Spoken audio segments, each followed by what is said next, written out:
know you probably hear this every day, but I'm your biggest fan. Have you ever been this crazy about any other entertainer? No, and that's what's so amazing. We don't know why we're like this.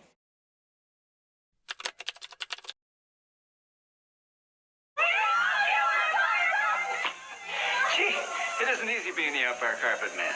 They're crazy about saving 50%. When people see you as a fangirl, they think you're like, oh, you're like 9 years old. Like childish. Yeah, like you're childish because you're idolizing someone. The craziest fangirls. Why is it that the image of young girls screaming their lungs out with excitement for a pop star is considered crazy, psycho, scary, a bit much? But the image of young boys screaming their lungs out for a footballer is perfectly normal. It's pretty easy to see ways in which fandom does meet certain basic human needs. One of those needs, one very powerful need, is the need to belong. When we're living our everyday lives, most of the time we're trying really, really hard to fit in. We might be wearing metaphorical masks and trying to look good to appease other people. When we go to Comic-Con, we're able to have a sense of belonging. We're able to connect with people that have similar interests to ours. And we're able to essentially be ourselves. Going back hundreds of years, it was smart to be part of a group because that's how you hunted and you survived. But we don't need to group for survival anymore. What do? We group around sports teams. When I think about Boston fans, I think about sportsmanship. Do you have any words for Yankees fans? Douchebags. New York's a douchebag.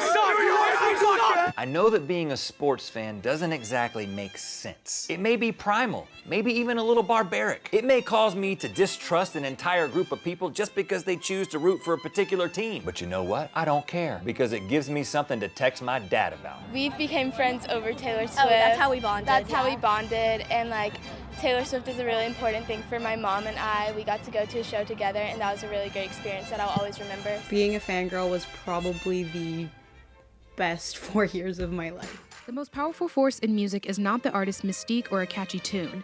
It's the teenage fangirl that sits on her phone in her bedroom pulling all the strings. I learned a lot of like soft skills, but I remember being like, if I want something to happen, I have to be so bold right now. You do the same thing in interviews. You do the same thing when you're in doing things like this. Like you have to bring your best self and you have to be able to turn that on even if you're not ready. When it comes to these two really intense fan cultures, you gotta wonder, why do fangirls catch so much hate, while sports fans just, well, get to be fans?